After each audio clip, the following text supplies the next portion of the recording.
उषा देवी की दो बहुएं नीलम और कविता। बड़ी बहू नीलम के दो बच्चे थे और छोटी बहू कविता की शादी को 1 साल होने वाला था। नीलम बड़ी थी इसलिए अपनी आदत के हिसाब से हर जगह अपना रुतबा दिखाने की उसकी आदत थी। वो कविता को आगे बढ़ने ही नहीं देती थी। कविता, रोटियां भी रहने दो, मैंने बाहर वेज बिरयानी सबको सर्व की है। पर भाभी, बुआ जी तो रोटी मांग रही थी, उन्होंने कहा कि वो चावल नहीं खाती हैं। मैंने कहा ना, अभी रुक जाओ, रोटियां जरूरत होगी तो बना लेंगे। भाई दूज का त्योहार था, घर में सब मेहमान आए हुए थे, इसलिए उषा देवी की दोनों बहुएं रसोई में दोपहर का खाना बना रही थी। नीलम ने वेजिटेबल बिरयानी बनाई थी और वो सबके सामने अपनी उसी बिरयानी के गुण गा रही थी, जैसे कि अपने मुंह में या मिट्ठू बनने वाली बात हो। बुआ जी, थोड़ी और बिरयानी लीजिए ना, मुझे लगता है आपको बिरयानी पसंद नहीं आई। नहीं नहीं बहू, तुम्हारे हाथ का खाना तो मुझे बहुत पसंद है, बहुत ही स्वादिष्ट खाना बनाती हो तुम, पर मैं ज्यादा चावल नहीं खाती हूँ। रुको ननद जी, मैं अभी रोटी मंगवाती हूँ। कविता बहू, क्या हुआ, रोटी बनी नहीं क्या अभी तक? मैं खुद ही देख कर आती हूँ। उषा देवी रसोई में जाती है तो कविता रसोई में रोटी बनाने की जगह मीठी सेवई बना रही थी। उषा देवी को गुस्सा आ गया और उन्होंने कविता की डांट लगा दी। क्या बात है कविता बहू, इतनी देर से बुआ जी रोटी का इंतजार कर रही है और तुम यहाँ सेवई बना रही हो। अरे पहले उन्हें रोटी तो पूरी खिला लेती। तुम्हें पता है कि वो चावल कम खाती हैं और मैंने तुम्हें स्पेशली यहाँ रोटी बनाने के लिए भेजा था। माँ जी, वो नीलम भाभी ने मुझे। कविता, तुम रहने दो, मैं रोटियां सेक देती हूँ। माँ जी आप बाहर जाओ, मैं जल्दी जल्दी रोटी सेक कर लाती हूँ। पहली बार कविता को एहसास हुआ कि नीलम उसके साथ सही नहीं कर रही है। उस दिन उसने ठान लिया कि वो देवरानी है तो क्या हुआ, पर इस तरह से जेठानी का गलत व्यवहार भी तो वो सहन नहीं कर सकती ना। अब वो चौकन्ना रहने लगी। जब भी नीलम अपने आप को आगे करती तो कविता भी पीछे नहीं हटती, पर वो इस बात का जरूर ध्यान रखती थी कि नीलम उसकी जेठानी है तो उसका मान सम्मान भी बना रहे। एक दिन उषा देवी की बहन और बेटी उन सबके साथ बाजार गई। उषा देवी की बहन की लड़की किरण की शादी थी तो वो सब उसी की शादी की शॉपिंग के लिए गई हुई थी। मौसी जी, ये लहंगा किरण पर बहुत अच्छा लगेगा। क्यों किरण? नीलम भाभी, कविता भाभी जो प्याजी कलर का लहंगा दिखा रही है वो भी बहुत अच्छा है। आजकल प्याजी रंग बहुत इन है, मैंने बहुत सारी एक्ट्रेस को देखा है, वो आजकल इसी कलर के लहंगे अपनी शादी में पहन रही हैं। इसमें फोटोग्राफ्स बहुत अच्छे आते हैं। एक काम करना किरण, तुम दामाद जी के भी सेम कपड़े ही बनाना, बहुत सुंदर लगेंगे। और वो जो मैंने पार्लर वाली तुम्हें बताई है ना, वो इतना सुंदर मेकअप करती है ना कि तुम बहुत सुंदर लगने वाली हो। सच कविता भाभी, आपने तो मेरी शादी की बहुत ही बढ़िया शॉपिंग करवा दी है। अरे भाभियाँ होती ही इसीलिए हैं कि अपनी ननद का ख्याल रख सके। सच कविता, तुम्हारी चॉइस बहुत अच्छी है। अरे रितु, ये आजकल के बच्चे हैं ना तो ये हमसे ज्यादा जानते हैं। कविता भाभी, आप सामने मेरे साथ उस शॉप पर चलना, मुझे वहाँ से अपनी जीन्स के साथ अच्छा सा टॉप भी लेना है। मुझे धीरज ने बोला था कि अगर हम हनीमून पर जाते हैं तो जीन्स भी आप समझ रहे हो ना भाभी? मैं सब समझ रही हूँ किरण, बहुत अच्छा लगता है ये सब शॉपिंग करना, खट्टी मीठी यादें बन जाती हैं। नीलम बुरी तरह से चिढ़ चुकी थी क्योंकि सब कविता को ही महत्व दे रहे थे। तभी नीलम का बेटा आइसक्रीम की जिद करने लगता है। मम्मी, मुझे आइसक्रीम लेनी है। Mummy mummy. नहीं लेनी आइसक्रीम, मैंने कहा नहीं लेनी। क्या बात है बहू, बिट्टू को क्यों मार रही हो, किस बात का गुस्सा है? पता नहीं रितु, इसे आजकल क्या होता जा रहा है, जब देखो गुस्से में भरी रहती है। बहू थोड़ा लिहाज करो, ये बाजार है, हम किसी की दुकान पर बैठे हैं। अरे बहू छोड़ो, भी बच्चा है, कोई बात नहीं। आओ देखो जरा, मेरे लिए भी एक साड़ी पसंद कर लो। लाओ, गुड़िया को मेरी गोदी में दे दो। नीलम गुड़िया को अपनी सास की गोदी में दे देती है। वो लोग साड़ी देखने लगते हैं। कुछ देर बाद जब कविता किरण के साथ वापस लौटती है तो उस समय सबका ध्यान बिट्टू की तरफ जाता है। बिट्टू वहाँ नहीं था। बिट्टू, बिट्टू कहाँ गया? बिट्टू, कविता, किरण, तुम दोनों ने बिट्टू को देखा दुकान से बाहर कहीं जाते हुए? नहीं भाभी, दुकान के बाहर तो हमें बिट्टू कहीं नहीं दिखा। रुको मैं देखती हूँ, क्या पता बाहर खड़ा हुआ। सब लोग बिट्टू को ढूंढने लगते हैं पर बिट्टू कहीं भी दिखाई नहीं देता। नीलम के साथ साथ सबका रो रो कर बुरा हाल था। तभी कविता के मोबाइल पर एक अननोन नंबर से फोन आता है। हेलो, कौन? चाची, मैं बोल रहा हूँ। बिट्टू, चाची मैं अंकल के साथ खड़ा हूँ। अंकल के साथ? बेटा अंकल को फोन दो। जी, आपका भतीजा मेरे पास ही खड़ा है, वो बिल्कुल सेफ है, आप इस जगह पहुँच जाइए। सब लोग घबरा कर उस जगह पर पहुँचते हैं जहाँ बिट्टू उस आदमी के साथ खड़ा था। बिट्टू, मेरा बच्चा, तू ठीक तो है ना? हाँ मम्मी, मैं बिल्कुल ठीक हूँ। वो एक चोर अंकल मुझे आइसक्रीम दिलाने ले जा रहे थे, मैं उनके साथ जा रहा था, तभी इन अंकल ने मुझे रोक लिया और उसकी खूब पिटाई की, वो यहाँ से भाग गया। जी, आपका बेटा बिट्टू बिल्कुल ठीक है, वो बदमाश भाग गया, वो तो मेरी नजर पड़ गई और मैंने उसे पकड़ लिया। आपका बेटा बहुत समझदार है, इसे बाकी फोन नंबर तो याद नहीं थे पर अपनी चाची का नंबर याद था, इसलिए मैंने तुरंत इनके नंबर पर फोन मिलाया। आपका बहुत बहुत शुक्रिया बेटा। सब लोग बिट्टू को लेकर घर आ जाते हैं। नीलम को सारी बात समझ में आ जाती है। कुछ दिन पहले बिट्टू कविता के साथ बैठा था तो कविता उसे अपना मोबाइल नंबर याद करवा रही थी और बिट्टू को इसमें बहुत मजा आ रहा था। बिट्टू नीलम के फोन से कविता के नंबर पर बार बार डायलिंग कर रहा था। मजाक मजाक में ही सही, पर बिट्टू को इसी बहाने अपनी चाची कविता का नंबर याद हो गया था। ये क्या खेल बना रखा है कविता? पढ़ने वाला बच्चा है, तुम इसे मोबाइल की आदत डाल रही हो। चलो बिट्टू, पढ़ाई करनी है। नीलम को सब कुछ याद आ जाता है और वो बहुत शर्मिंदा होती है। उसकी आंखों में आंसू थे। आई एम सॉरी कविता, मुझे माफ कर दो। मैंने तुम्हें समझने में बहुत बड़ी गलती की। तुम सचमुच सबका कितना ख्याल रखती हो। भाभी, आप सबका ख्याल रखना तो मेरा फर्ज है और आप सब भी तो कितने अच्छे हो, मेरी इतनी केयर करते हो। मम्मी भूख लगी है बहुत जोरों की। शाम हो रही है, सब लोग घर आने वाले होंगे, जल्दी से खाना बना लो। मेरे राज दुलारे गुड्डे को भी भूख लगी है। भाभी, मैं सोच रही थी आप जल्दी से दाल चावल रेडी कर लो, मैं गरम गरम रोटी सेक लेती हूँ, फिर हम सब मिलकर आज एक साथ खाना खाएंगे। मौसी जी, किरण, आप सब भी खाना खाकर ही जाना। हाँ बहू, बहुत जोरों की भूख लगी है। नीलम, जल्दी से दाल चावल बना लो। और कविता, एक काम कर बहू, रोटी के साथ साथ ना वो जो तूने लाल मिर्च का अचार डाला है ना, वो जरूर खिलाना, वो बहुत ही टेस्टी बनाया है तुमने। हाँ बहू, जल्दी से अब तुम दोनों खाना बना लो। नीलम भाभी, मैं कह रही थी इस साड़ी के साथ चप्पल अच्छी लगेगी या फिर सैंडल?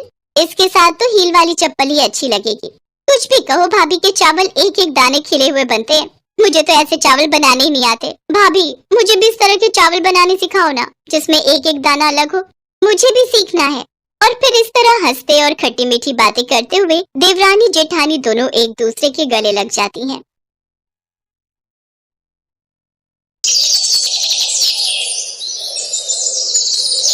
भाभी, नाश्ता बन गया क्या? मैं लेट हो रहा हूँ। हाँ हाँ, हो गया। लो, आलू के पराठे बनाए हैं आज।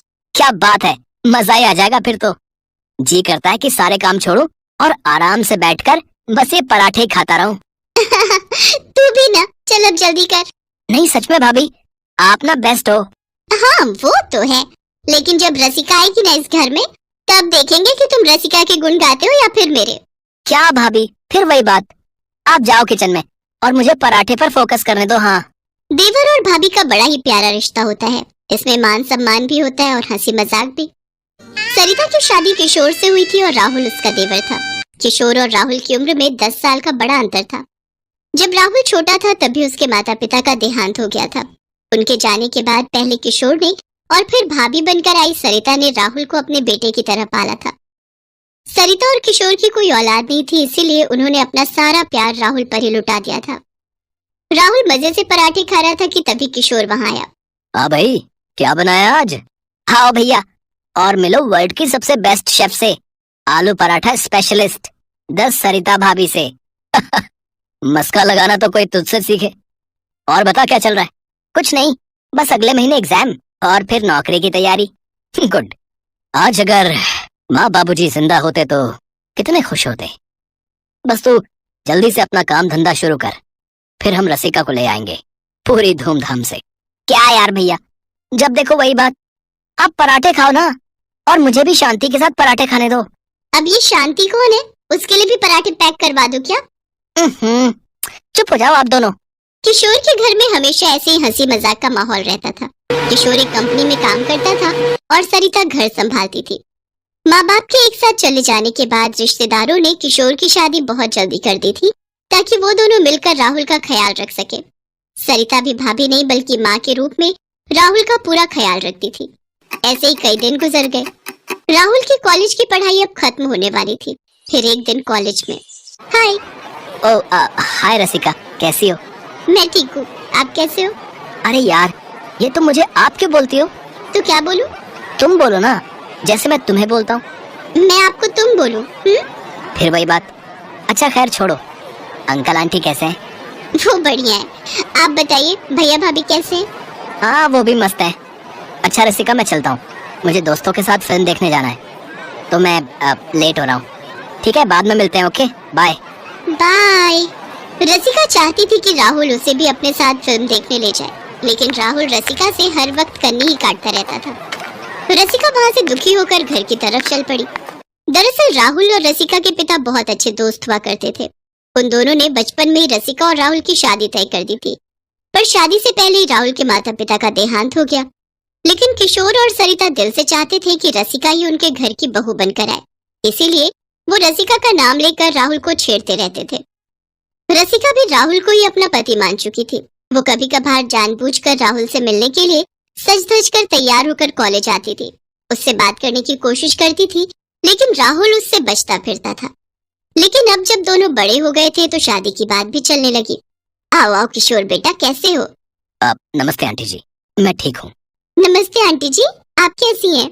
मैं भी ठीक हूँ। रसिका, ओ रसिका, जल्दी आओ, देखो तुम्हारे जेठ जेठानी आए हैं। अपनी माँ की आवाज सुनकर रसिका फूली नहीं समाई। वो जल्दी से सिर पर पल्लू रखकर बाहर आई और आकर उसने किशोर और सरिता के पैर छुए।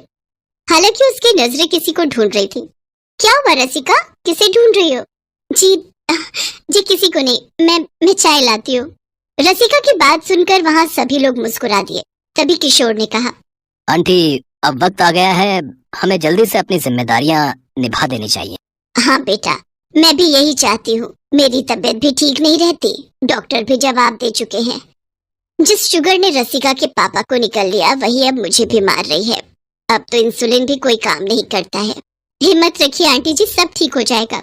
हाँ बेटी, बस रसिका तुम्हारे घर चली जाए, उसके बाद तो भगवान मुझे कभी भी उठा ले, कोई दुख नहीं। उसी दिन पंडित जी से बात कर शादी की तारीख तय कर दी गई। ये देखकर रसिका की खुशी का ठिकाना नहीं था, लेकिन घर आकर जैसे ये बात किशोर ने राहुल को बताई तो वो बहुत नाराज हो गया और गुस्से से बोला, भैया भाभी, मुझे रसिका से शादी नहीं करनी है। ये क्या बोल रहा राहुल? पर माँ बाबूजी की यही इच्छा और मेरी इच्छा का क्या? मुझे रसिका पसंद नहीं है, साफ बात ये है। क्या बुराई है उसमें? सुंदर है, संस्कारी है और आप समझ नहीं रही हो भाभी, वो सीधी सादी बहन जी टाइप लड़की है, हमारी नहीं जमेगी। देख राहुल, तेरी शादी तो रसिका से ही होगी, वरना याद रखना वो वसीयत वाली बात। वसीयत का नाम सुनते ही राहुल चुप हो गया। उसे झुकना पड़ा और कुछ दिनों बाद राहुल और रसिका की शादी हुई। रसिका बहुत खुश थी। वो घर के कामों में सरिता का पूरा हाथ बटाती और किशोर की भी बहुत इज्जत करती थी। लेकिन दूसरी तरफ राहुल अब बहुत चुपचाप रहने लगा था। साफ पता चल रहा था कि वो इस शादी से खुश नहीं है। फिर एक दिन डाइनिंग टेबल पर, राहुल, वो वकील साहब आएंगे शाम को, तुम्हारे साइन चाहिए उन्हें 3-4 कागजों पर। अब ठीक है भैया, मैं कर दूंगा, अभी ऑफिस जा रहा हूँ। दरअसल किशोर और राहुल के पिता शंभुनाथ एक वसीयत छोड़ गए थे। उसके मुताबिक राहुल को उनकी जायदाद का आधा हिस्सा उसी दिन मिलेगा जब वो रसिका से शादी करेगा। रसिका से शादी के बाद किशोर ने उसी दस्तावेज के बारे में राहुल से बात की थी। शाम को वकील आया और उसने राहुल से पेपर्स पर साइन भी करवा लिए। अब शंभुनाथ की आधी जायदाद का मालिक राहुल बन चुका था। कुछ दिन बाद एक सुबह जब सब लोग उठे तो रसिका के तेज तेज रोने की आवाज सुनाई थी। उसके हाथ में एक चिट्ठी थी जो राहुल उसके लिए छोड़कर कहीं चला गया था। उस चिट्ठी में राहुल ने लिखा था कि वो रसिका से शादी करने से पहले एक दूसरी लड़की से शादी कर चुका था जो पहले से ही उसकी गर्लफ्रेंड थी, और उसने सिर्फ अपने पिता की जायदाद पाने के लिए रसिका से शादी की थी। और अब वो अपना सारा हिस्सा लेकर अपनी पहली पत्नी को साथ लेकर विदेश जा रहा था। किशोर ने फौरन राहुल को फोन किया, मगर राहुल ने उसका फोन नहीं उठाया। उल्टा ये मैसेज कर दिया कि अब से उसका ना तो रसिका से कोई रिश्ता है और ना ही किशोर और सरिता से। ये क्या किया राहुल, ऐसा कैसे कर दिया तूने? जरूर हमारी ही परवरिश में कोई कमी रह गई होगी, वरना वो कभी ऐसा नहीं करता। नहीं भाभी, आप अपने आप को मत कोसो। मेरी किस्मत खराब है जो मेरे आते ही ये घर टूट गया। रोती बिलखती रसिका को किशोर और सरिता ने सहारा दिया। राहुल के धोखे की बात रसिका की माँ बर्दाश्त नहीं कर पाई और वो भी चल बसी। इस बात को कई महीने गुजर गए। अब तो राहुल ने विदेश में जाकर अपना नंबर भी बदल लिया। इधर रसिका ने भी एक ऑफिस में नौकरी शुरू कर दी। धीरे धीरे पूरा साल गुजर गया, लेकिन राहुल लौट कर नहीं आया। किशोर और सरिता समझ गए थे कि अब राहुल कभी नहीं लौटेगा। फिर एक शाम जब रसिका अपने ऑफिस से लौटी तो वो हैरान रह गई। किशोर और सरिता उसके कलीग हरीश के साथ बैठे थे। हरीश या? हाँ रसिका, हरीश को हमने ही बुलाया है। रसिका, हरीश से हमारी फोन पर बात हुई थी। ये तुम्हें पसंद करते हैं और तुमसे शादी करना चाहते हैं। पर भाभी, ये नहीं हो सकता। क्यों नहीं हो सकता? जब राहुल अपनी जिंदगी में आगे बढ़ गया तो तुम कब तक उसके इंतजार में बैठी रहोगी? मैं सिर्फ भाभी नहीं हूँ तुम्हारी, आंटी के जाने के बाद अब मैं तुम्हारी माँ भी हूँ और मुझे हक है तुम्हारा अच्छा बुरा सोचने का। तुम बस इतना बताओ कि हरीश तुम्हें पसंद है या नहीं। भाभी, रसिका कोई जवाब तो नहीं दे सकी, लेकिन उसके आंसू उसके दिल का हाल बयां कर रहे थे। उसकी भावनाओं को सरिता ने समझ लिया और फिर, रसिका, भले इस घर में तुम मेरी देवरानी बनकर आई थी, लेकिन अब तुम मेरी बेटी हो। राहुल के किए की सजा मैं तुम्हें नहीं भुगतने दूंगी। तुम्हारी शादी हरीश से होगी। मैं और तुम्हारे भैया इस बार तुम्हारा कन्यादान करेंगे। और हाँ, हमेशा एक बात याद रखना, तुम्हारा इस घर के साथ नाता कभी नहीं टूटेगा। ये घर हमेशा तुम्हारा मायका रहेगा। इतना कहकर सरिता ने रसिका को गले से लगा लिया। रसिका रोए जा रही थी, लेकिन उसे ये विश्वास भी हो गया था कि अब इसके बाद उसे रोना नहीं पड़ेगा, क्योंकि ना तो वो अनाथ थी